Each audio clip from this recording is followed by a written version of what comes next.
teman-teman, selamat datang di podcast Kepo Terus. Kali ini saya sedang bersama Bapak Nur Soleh akan membagi cerita tentang petani desa yang sungguh istimewa. Assalamualaikum. Waalaikumsalam. Dengan Bapak siapa? Bapak Nur dari Bokosari. Gimana kabarnya? Alhamdulillah baik-baik. Hari ini baik. Bisa ceritakan bagaimana awal mula Bapak berpetani? Awal mula Bapak bertani mulai dari masih kecil. Saya ikut Bapak ke sawah, Ibu ke sawah, dan saya merasakan, bagaimana ya petani. Ternyata petani itu adem ayem, tidak ada masalah. Begitulah petani. Apa kenangan waktu kecil Bapak di sawah? Kenangan saya waktu kecil Bapak di sawah itu selalu ribut dengan Bapak. Musuh Bapak mencangkul. Gitulah Bapak mulai bertani. Bagaimana perjalanan Bapak dari dulu sampai sekarang perjalanan bertaninya? Alhamdulillah perjalanan bertani saya lancar, tidak ada halangan. Paling ada sedikit halangan, itu enggak masalah.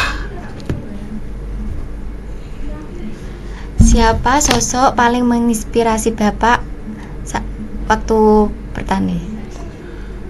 Pertama bertani. Waktu bertani saya yang menginspirasi saya ada mbak-mbak saya, kakak saya untuk bertani. Lalu saya menjalankan pertahanan itu dengan sukarela dan penuh ikhlas. Saya jalani. Kalau dibandingkan, bagaimana pertanian zaman dulu sama zaman sekarang? Kalau zaman dulu itu pertanyaannya masih menggunakan manual, seperti cangkul, sabit.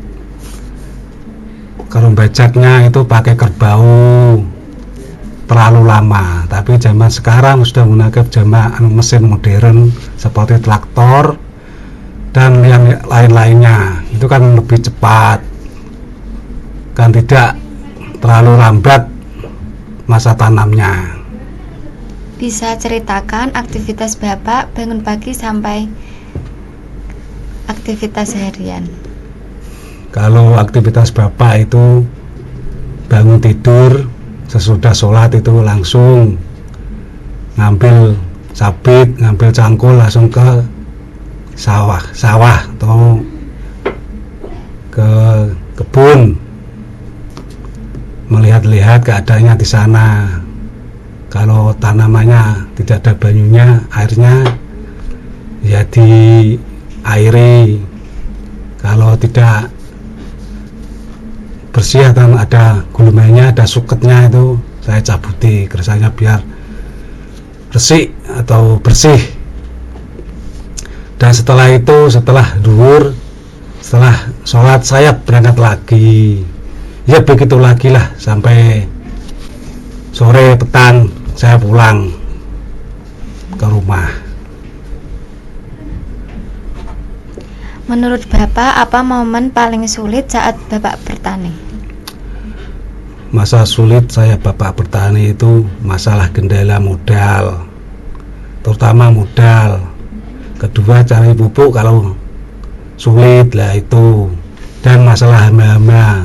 Masalahnya obat-obatan kan mahal, jadinya saya itu masih kendala, begitulah masalahnya. Dari musim tanam yang Bapak pernah alami, mana kendalanya? Yang mana kendalanya? Yang Bapak alami masa tanam itu kendalanya masalah pengairan, masalah airnya, dan masalah hama seperti hama tikus, hama wereng, hama lain-lain lah. Itu kendalanya terutama. Bagaimana rasanya saat melihat padi menguning saat musim panen? Kalau melihat padi sudah menguning itu rasanya adem ayem, seperti melihat keluarga berkumpul di rumah, canda bercanda bergurau bersama. Itulah kalau melihat padi sudah menguning. Tapi ya belum berhasil, itu masih menunggu masa panennya kapan. Nah kalau bisa masa panen ya itu baru lega atau legowo atau sukses lah. Apa perbedaan suasana desa saat musim panen dan tidak?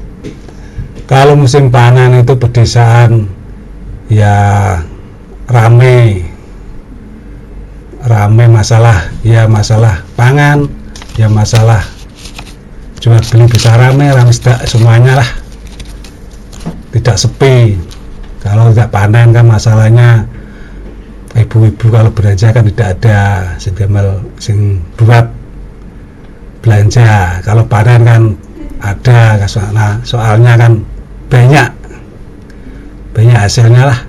Ya tidak punya sawah bisa tetek atau memungut di sawah, kecil-kecilan panen itu bisa buat makan, bisa buat belanja. Nah kalau yang punya sawah, ya punya panen, ya alhamdulillah bisa buat riak-riaknya, buat ya semuanya lah, memberkati anak sekolah, ya biar semuanya kakaknya bisa. Apakah ada tradisi khusus di desa Bapak saat panen? Kalau tradisinya itu biasanya sedekah kalau sesudah panen, biar nanti bisa sukses kembali panennya. Begitulah kalau di desa, sedekah bumi namanya.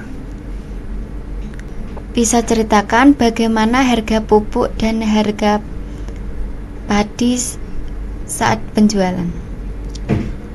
Kalau saat ini itu harga pupuk dan harga gabah kalau panen itu saat ini itu masih seimbang. Jadinya petani tidak merasa rugi, dia bisa bertani lagi. Bagaimana pandangan Bapak tentang teknologi modern saat ini? Menurut Bapak, teknologi modern saat ini sangat membantu sekali. Soalnya petani kalau menggunakan manual itu lama mengerjakannya. Kalau menggunakan alat modern itu cepat. Karena sekarang kan zaman cepat. Kalau tidak cepat ya tidak dapat. Begitulah zaman sekarang. Petani juga begitu.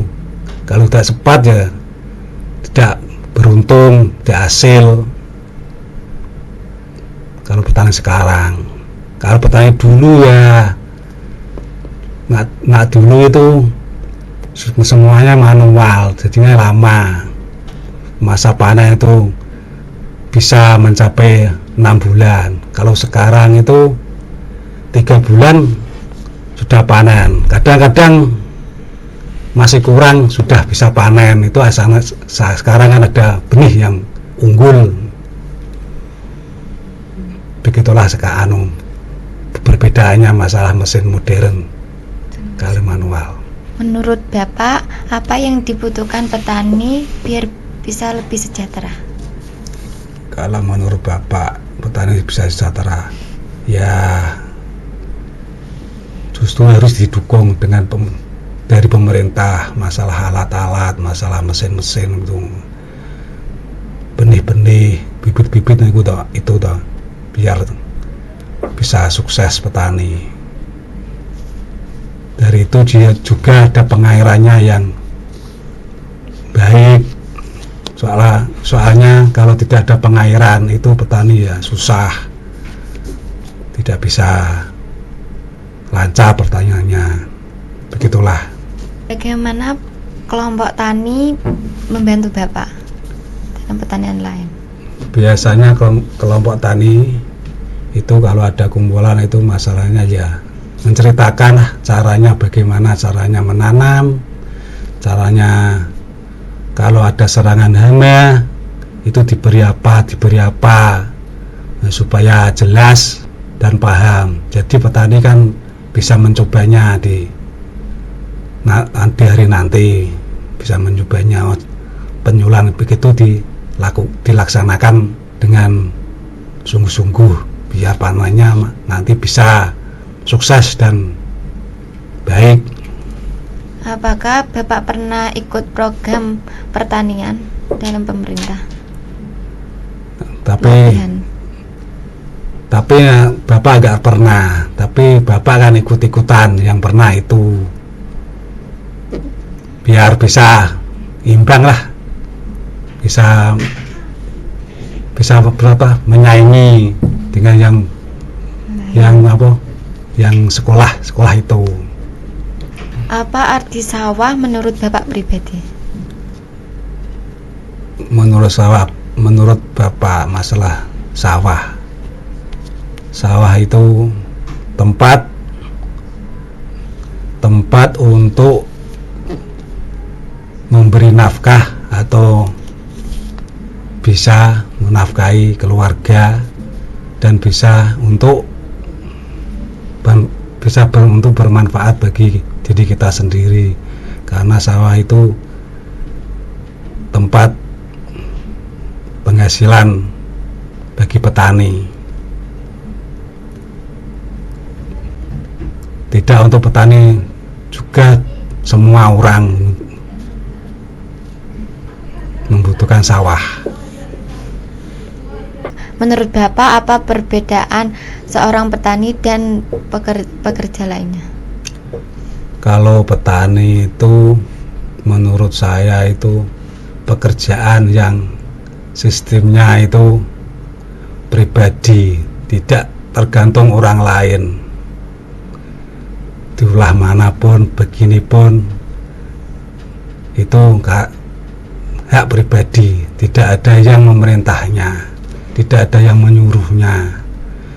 Kalau pekerjaan lain itu menurut saya, itu pandangan saya, itu kan ikut dengan orang, jadinya kalau begini, kalau begitu, itu disuruh orang, jadinya hati tidak tenang. Nah, kalau sawah itu, petani itu tenang, tidak ada yang mengoyak-ngoyak, biasanya kata Jawanya tidak harus ngoyak-ngoyak, tidak yang mengurus sana sini. Begitulah perbedaannya. Bagaimana cara Bapak tetap semangat meskipun ada tantangan banyak? Nah, menurut Bapak itu ya, petani itu pantang menyerah. Karena petani kok tidak pantang menyerah, gagal, paling kuat-kuatnya itu orang petani. Dari ini gagal, tidak patah semangat, besok ya bisa nanam lagi. Kalau besoknya gagal, besok nanam lagi. Semangat buat tidak patah semangat, ikhlas dan sabar. Nanti ada balasannya sendiri dari Allah. Apa hal sederhana yang buat Bapak selalu bersyukur? Sederhana saya itu kalau petani itu bersyukur, kalau panen bersyukur, hasilnya bisa untuk menyekolahkan anak, untuk biaya kehidupan sehari-hari keluarga. Itu saya sangat bersyukur kepada Tuhan Yang Maha Esa itu kalau petani. Apa mimpi terbesar Bapak untuk keluarga? Mimpi saya untuk keluarga saya, supaya anak-anak saya itu sukses semua, tidak seperti Bapak buta huruf, nggak bisa apa-apa, bisanya tani. Supaya anak-anak saya bisa sukses dan sejahtera nanti hidupnya. Kalau boleh memilih, apakah Bapak ingin anak-anaknya melanjutkan petani atau yang lainnya? Nah, menurut saya itu meneruskan petani ya boleh, tapi petani sekarang kudu petani yang sukses, tidak seperti petani itu dulu. Dan menurut saya ya, nak bisa ya petani, ya ada yang lainnya yang diandalkan. Soalnya petani itu lumbung pangan bagi masyarakat Indonesia ini. Apa perasaan Bapak saat makan nasi hasil panen sendiri? Menurut saya itu lega, karena itu hasil keringat Bapak sendiri, tidak keringat orang lain. Jadinya itu nikmat kalau dimakan sekeluarga. Tidak ada rasa bagaimana. Begitulah. Bagaimana cara Bapak menjaga kualitas tanah biar selalu subur?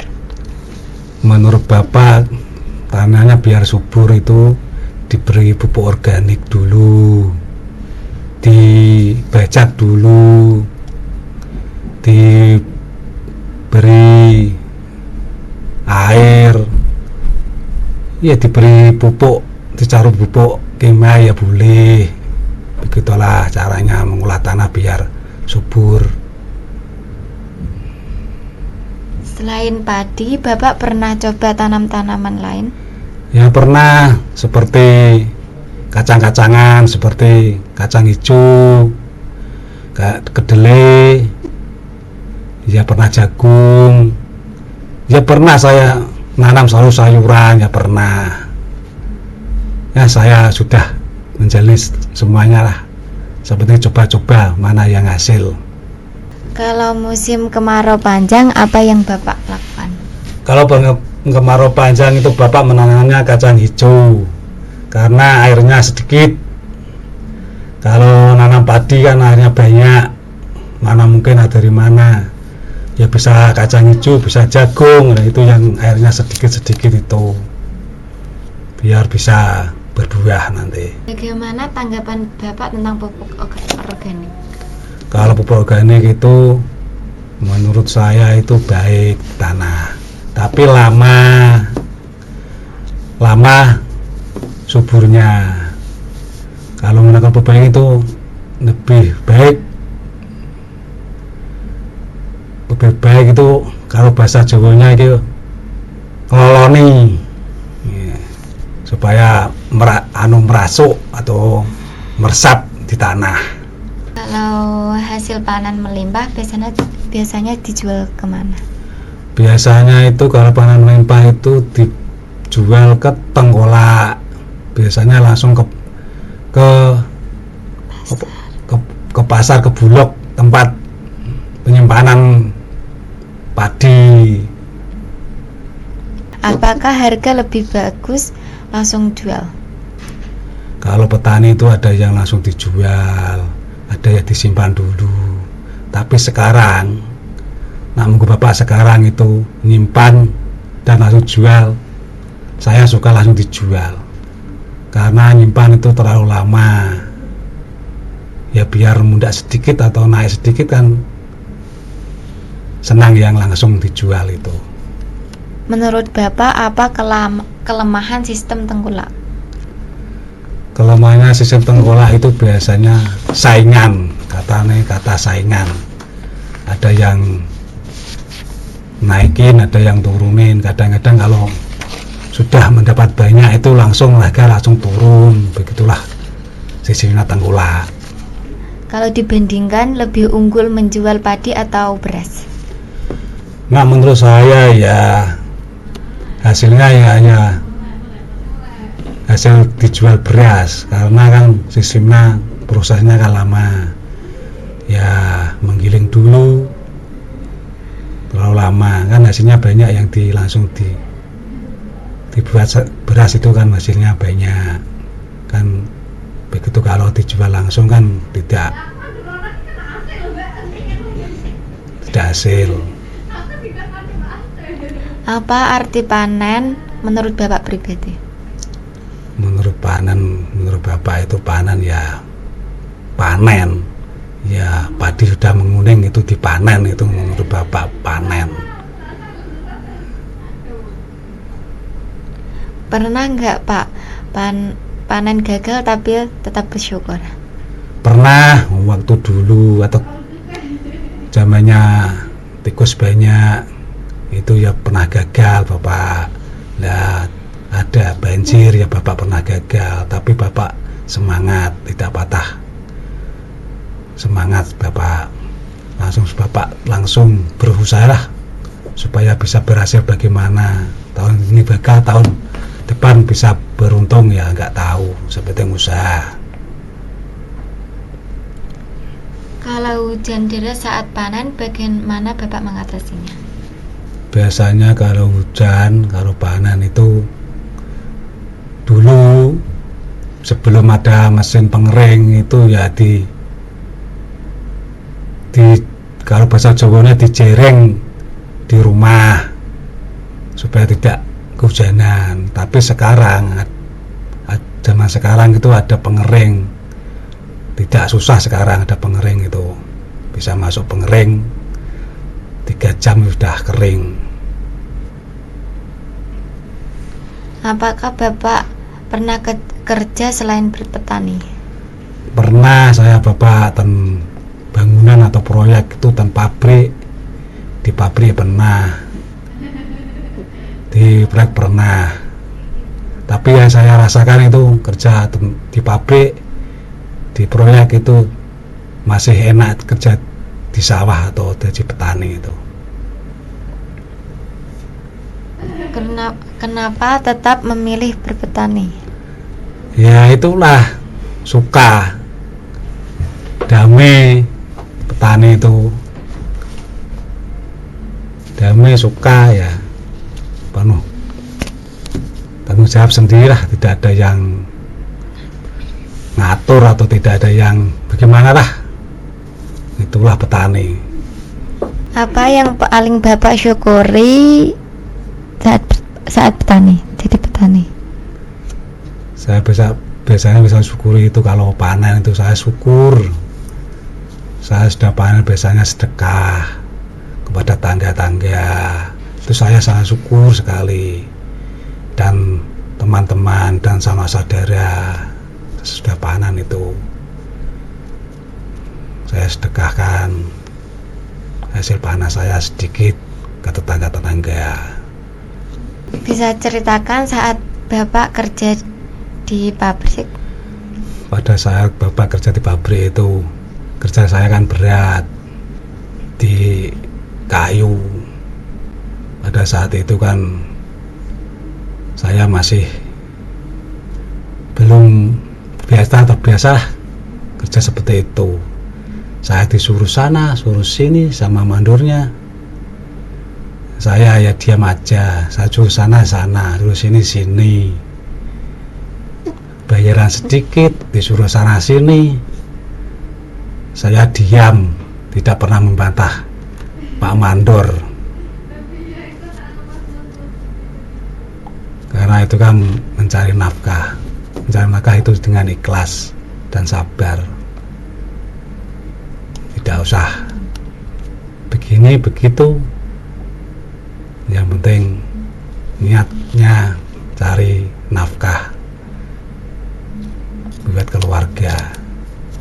Itu pengalaman saya waktu saya di pabrik.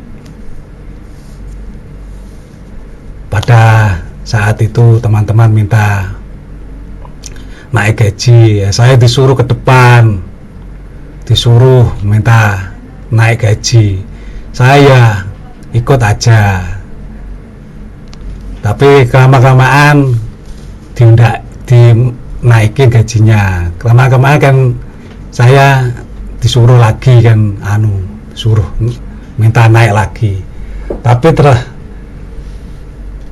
lalu demi lalu saya dipecat bos saya. Itu pengalaman saya waktu saya di pabrik. Nah, kenapa? Karena disuruh teman-teman untuk naik gaji melulu itu. Ya, kalau pengalaman Bapak saat berbangunan kalau di proyek atau di bangunan itu saya ya sama. Kalau disuruh sana sini ya mau. Yang penting itu saya kerja. Yang penting kerja, badan bergerak. Itu kalau di proyek. Pengalaman saya. Kalau lurahan laren, kalau bahasanya kan lurahan laren, itu yang mandat gak suka kalau dimarahin. Ya, kalau badan bergerak kan tidak dimarahin. Sepenting berusaha lah.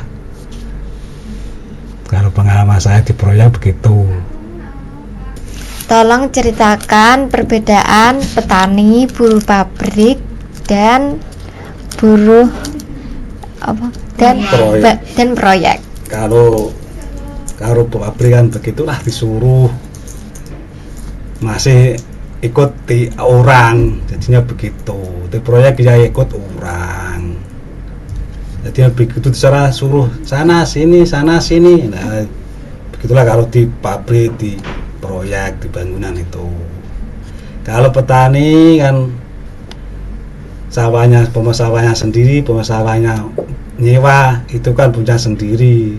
Tidak ada yang kayak bahasa Jawa ngoya-ngoya suruh sana sini. Kalau petani kan ya cara saya sendiri, bagaimana begini begitu kan urusan saya sendiri. Tidak ada yang nyuruh, tidak ada yang nyuruh sana tanam sini, ini tanam hari ini tanami padi, besok palawija. Nah, kalau tanpa pabrik disuruh sana ke target jatah atau jatah kalau bahasanya ngukur lah. Itu kan hari ini harus bisa semini begini, harus rampung hari ini. Kalau di proyek ya jatahnya 3 bulan harus rampung proyeknya. Kalau tani kan nggak ada, kayak panen, kayak tidak panen ya ayam. Itulah petani bedanya kali sama dengan pabrik untuk proyek. Bagaimana cara membasmi hama? Kalau membasmi hama itu biasanya kalau cara manual, cara tidak kimia, itu membuat obat sendiri dari daun-daun. Bisa daun mauni, bisa daun pepaya, itu buat obat. Dan daun-daunan lah bisa buat obat. Kalau zaman sekarang kan sudah ada obat beli itu cepat, obat kimia, langsung semprot, langsung pelitak penyakitnya, hamanya. Hama pada bereng. Kalau hama tikus ya ada obatnya, ya diobati ya secara manual, itu diajak bersama-sama ngajak di sawah itu pakai cangkul. Ada yang membawa jaring, ada yang membawa cangkul, ada yang mau gebuk. Nah, itu hama tikus. Tapi sekarang ya ada mungkin kalau membuat benih itu pakai plastik yang kandel, itu pantasnya kandel itu dipageri mubeng. Bahasa Jawa ini pageri mubeng. Kalau bahasa Indonesianya bagaimana betul tidak tahu. Bahasa pagar mubeng Melingkar. Kalau zaman sekarang. Bapak pernah membuat dari bahan alami pupuk? Ya. Kalau pupuk alami itu biasanya ya pupuk kandang. Pupuk kandang itu ditaburkan, pupuk kandang. Kalau pupuk organik cair itu ya dari daun-daunan itu, daun pepaya ya bisa, gedebok pisang itu bonggolnya itu bisa buat rabuk. Banyaklah daun-daun yang gugur itu, daun itu ditimbun, disemai berapa bulan baru digunakan buat pupuk. Jadi cara pembuatannya gimana? Cara pembuatannya ya pupuk organik itu caranya pembuatannya ya kalau daun-daun garing itu ya disemai, dimasukkan ke dalam tong, ditutup rapat, difermentasi ya, fermentasi, ditimbun selama 2 minggu atau 3 minggu atau sebulan baru bisa digunakan. Kalau daun pepaya itu caranya di blender atau cara diulek lah, caranya wong Jawa nih, di blender terus diperas, disaring, ambil airnya, langsung difermentasi dan dimasukkan ke dalam botol, ditimbun selama 1 bulan, kadang-kadang ya 3 bulan. Kalau sudah berhasil ya digunakan, nah kalau tidak berhasil ya tidak digunakan. Itu pupuk organik cair. Kalau pupuk organik tabur kan itu beda daun-daunan. Itulah caranya. Bagaimana respon keluarga Bapak lebih memilih bertani dibandingkan proyek atau pabrik? Menurut saya, kalau proyek itu biasanya kan ada yang keluar Jawa. Kalau di pabrik kan dicatat, ditarget, ada sip-sipan itu. Kalau tani kan tidak ada. Perbedaannya kan begini. Kalau proyek itu merantau itu tidak bisa bertemu keluarga tiap hari. Kalau pabrik ya nggak bisa ketemu keluarga tiap hari. Kalau tani kan bisa, kapan aja bisa. Hari ini, besok, pagi, sore. Kalau petani bisa. Kalau nggak ada di rumah pasti di sawah. Kalau di pabrik tidak ada izin, nggak bisa ketemu keluarga. Kalau di proyek jauh, kalau tidak ada kendaraan atau tidak ada uang, nggak bisa pulang. Kalau tani itu kan nggak punya uang ya di rumah, punya uang ya di rumah. Sepenting itu sawah bisa ketemu keluarga tiap hari, itu saya sudah bangga itu. Nah, Bapak pernah hampir keluar kota? Dulu pernah. Pas waktu saya punya anak pertama itu pernah keluar kota, tapi saya tidak kayak Jawa ini kerasan lah, karena ya ora betah kalau Jawa ini kan, ingat keluarga, ingat anak. Karena saya nggak pernah kerja jauh. Sama saya begitulah pengalaman sama saya ketika ingin merantau. Ingat keluarga. Emang dulu rencananya mau merantau kemana? Merantau ke mana ya? Ke luar Jawa, Sumatera. Tapi saya pikir-pikir jauh, tidak bisa lihat keluarga kalau jauh itu. Pak, bisa ceritakan cara menanam padi yang baik? Kalau menurut pengalaman saya, menanam padi yang baik itu pertama memilih bibit yang unggul, yang baik. Kalau tidak beli ya caranya ya bahasa Jawa ini milai, nak cara bahasa Indonesia nggak tahu lah bagaimana. Pilih-pilih yang baik, milih yang baik itu. Kalau di sawah pas panen itu, pertama memilih bibit yang unggul, kedua lahan dibajak dulu supaya gembur. Kalau gembur kan tanah bisa subur. Setelah itu bibit ditabur selama 3 bulan atau selama 3 bulan, selama 30 hari, kurang dari 30 hari itu dicabut, ditanam ke tempat lahan yang sudah disediakan tadi. Setelah umur 1 minggu atau 10 hari diberi pupuk. Pupuk sekarang kan menggunakan pupuk kimia cepat. Setelah umur 30 hari atau 40 hari, mari dipupuk kembali kedua. sambil diberi semprotan atau diobati supaya tanamnya sehat. Tiap seminggu itu disemprot. Dirabuk. Kalau ada gulmanya dicabuti, kalau Jawa ini diwaton lah. Setelah pare bunting itu disemprot lagi supaya tidak ada penyakitnya.